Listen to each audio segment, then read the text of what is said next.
നമ്മളിന്ന് ഉണ്ടാക്കാൻ പോകുന്നത് റവാപ്പമാണ്. അതിനകത്തേക്ക് 1 ഗ്ലാസ് റവ വേണം. പിന്നെ ചിരകി വെച്ച് 2 പിടി തേങ്ങ ചേർത്ത് കൊടുക്കാം. പിന്നെ ആവശ്യത്തിനുള്ള സോൾട്ട് ആഡ് ചെയ്ത് കൊടുക്കാം. പിന്നെ നമ്മൾ നീളത്തിൽ അരിഞ്ഞ് വെച്ചിരിക്കുന്ന സവാള ആഡ് ചെയ്ത് കൊടുക്കാം. പിന്നെ 2 പിഞ്ച് ചെറുജീരകം കൈകൊണ്ട് എന്നിട്ട് നന്നായിട്ട് മിക്സ് ചെയ്യുക. എല്ലാം ഒരേപോലെ മിക്സായി വരാൻ. എന്നിട്ട് ആവശ്യത്തിന് വെള്ളം ഒഴിച്ച് നന്നായിട്ട് കുഴച്ചെടുക്കുക. ഒരുപാട് ലൂസാവാനും ഒരുപാട് കട്ടിയാവാനും പാടില്ല. നല്ലപോലെ ഒരേപോലെ കുഴച്ചെടുക്കുക. കുറച്ച് ലൂസാക്കി വേണം കുഴയ്ക്കാൻ വേണ്ടിയിട്ട്, ഒരുപാട് കട്ടിയും പാടില്ല. നന്നായിട്ട് കുഴച്ച് വെച്ച് നമുക്ക് കുറച്ച് കൂടി വെള്ളം തളിച്ചിട്ട് നമുക്കൊന്ന് 5 മിനിറ്റ് റെസ്റ്റ് ചെയ്യാൻ വേണ്ടി വയ്ക്കാം.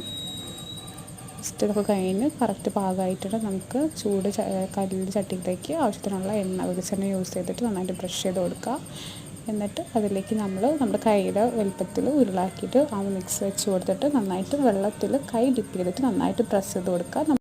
അപ്പോൾ നമുക്ക് അങ്ങനെ നന്നായിട്ട് പരത്തി നന്നായിട്ട് ചേർത്ത് കൊടുക്കാം. തിന്നായിട്ട് ചേർത്ത് നന്നായിട്ട് മൊരിഞ്ഞ് വന്നിട്ടുണ്ട്. നമുക്കിനി മറിച്ചിടാം. പിന്നെ ആ ഭാഗം കൂടെ മൊരിഞ്ഞ് വന്നിട്ടുണ്ട്.